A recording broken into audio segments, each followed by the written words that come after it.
Hello, नमस्कार, आपका स्वागत है। आज हम आपके लिए हिंदी के 30 महत्वपूर्ण प्रश्नों को लेकर उपस्थित हुए हैं, जो आपके एग्जाम्स के लिए काफ़ी महत्वपूर्ण होने वाले हैं। पहला प्रश्न है, दीर्घ स्वरों की रचना दो स्वरों से जोड़कर होती है, इसलिए इन्हें कहा जाता है। दीर्घ स्वर, प्लित स्वर, संयुक्त स्वर या उपयुक्त सभी। दीर्घ स्वरों को अन्य संयुक्त स्वर के नाम से भी जाना जाता है, क्योंकि इनकी रचना जो है वो दो स्वरों से होती है। विकल्प नंबर हमारा तीसरा एकदम राइट रहेगा। अगले प्रश्न की ओर बढ़ते हैं। निम्न में अघोष वर्ण है। चार विकल्प दिए गए हैं, इनमें आपको अघोष वर्ण की पहचान करनी है। आ, जा, हा, सा। तो यहाँ पर जो जा, हा, सा दिया गया है, ये सघोष वर्ण है, और हमारा जो आ है ये अघोष वर्ण का उदाहरण है। विकल्प नंबर हमारा पहला एकदम राइट रहेगा।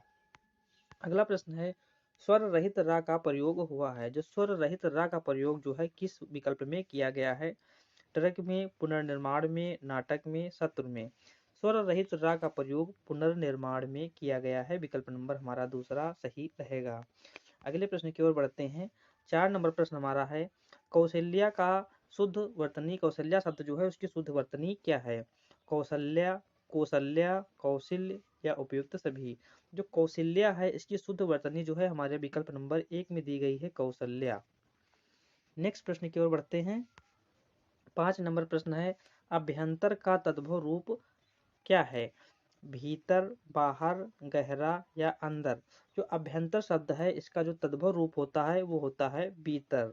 भीतर जो है इसका राइट आंसर रहेगा। विकल्प नंबर पहला हमारा एकदम सही रहेगा। नेक्स्ट प्रश्न की ओर बढ़ते हैं। निम्नलिखित में संकर शब्द है। संकर शब्द की पहचान करना है। प्रकाश, कपूर, छायादार या पगड़ी। संकर शब्द वे शब्द होते हैं जो दो प्रकार के शब्दों से मिलकर बने होते हैं। इसमें जो प्रकाश शब्द संकर नहीं है, न कपूर संकर है, न पगड़ी संकर है, लेकिन जो छायादार शब्द है ये छाया, धन, दार दो प्रकार के शब्दों से मिलकर बना है, इसलिए इसमें हमारा विकल्प नंबर तीसरा एकदम राइट रहेगा।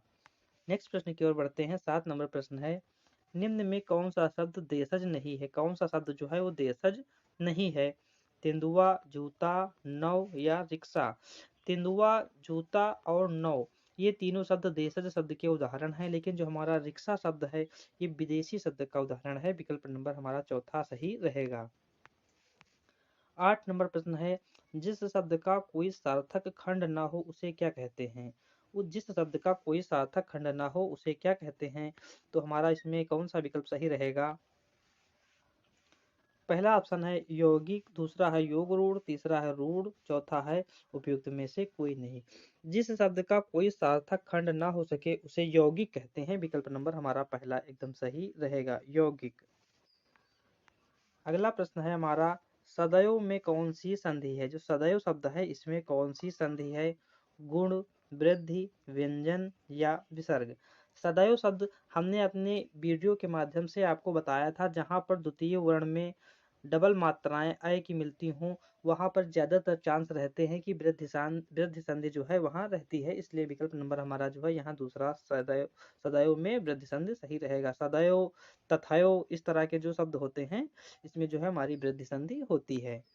अगला प्रश्न है, सन्मार्ग का संधि विच्छेद होगा। जो सन्मार्ग शब्द है इसका संधि विच्छेद क्या होगा?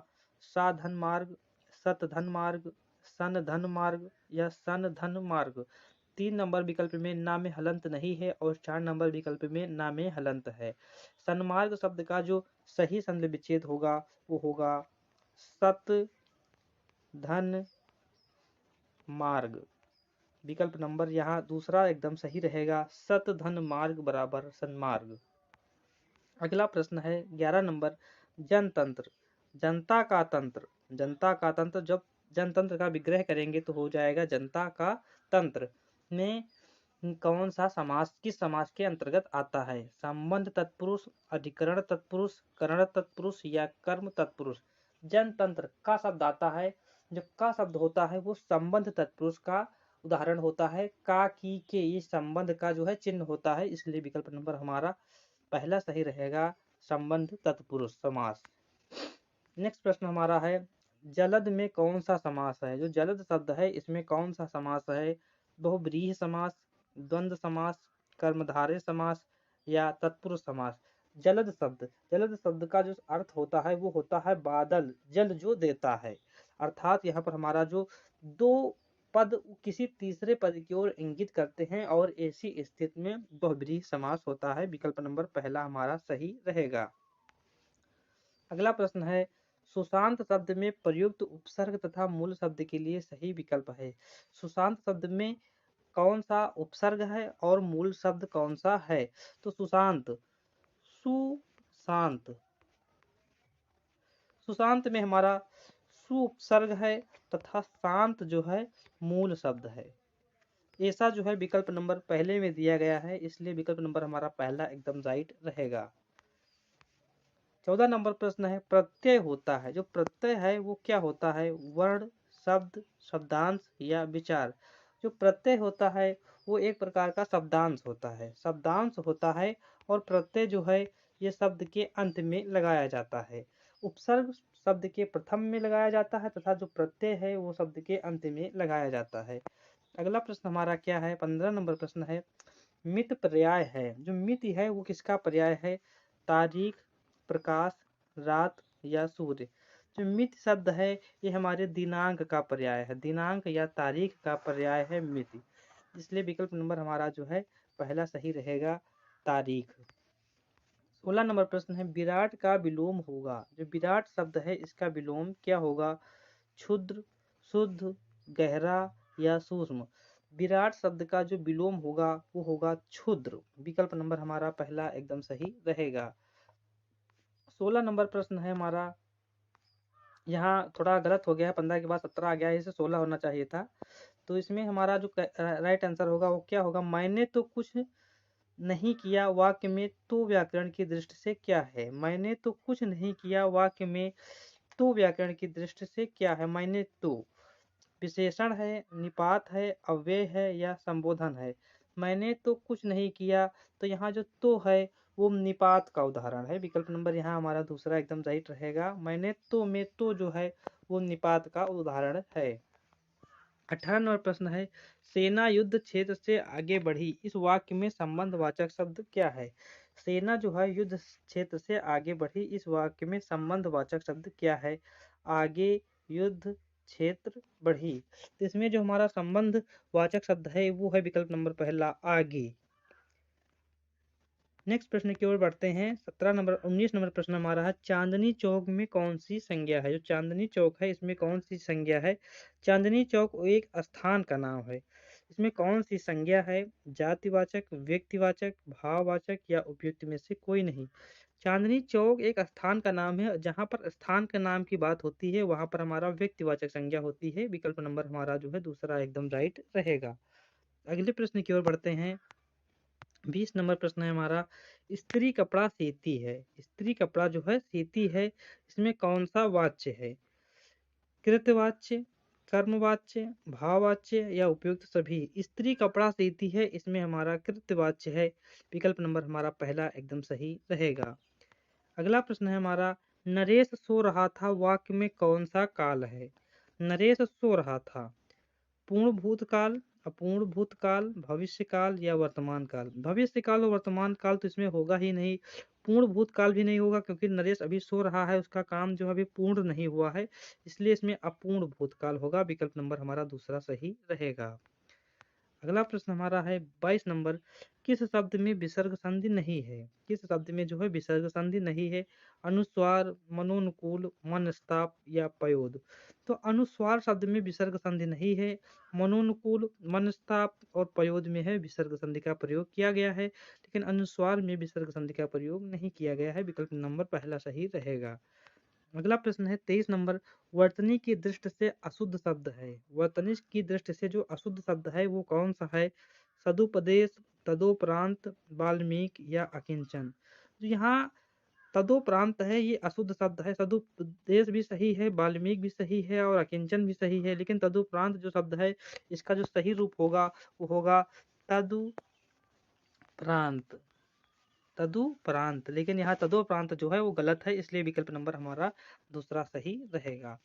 अगला प्रश्न है 24 नंबर, जातिवाचक एवं भाववाचक का कौन सा युग्म गलत है? कुत्ता पिल्ला, नगर जयपुर, पर्वत हिमालय या स्त्री श्वेता। तो यहाँ जो जातिवाचक और भाववाचक का युग्म गलत है वो है कुत्ता पिल्ला। ये जो हमारा राइट आंसर है वो होगा, ये जातिवाचक एवं भाववाचक का युग्म गलत है।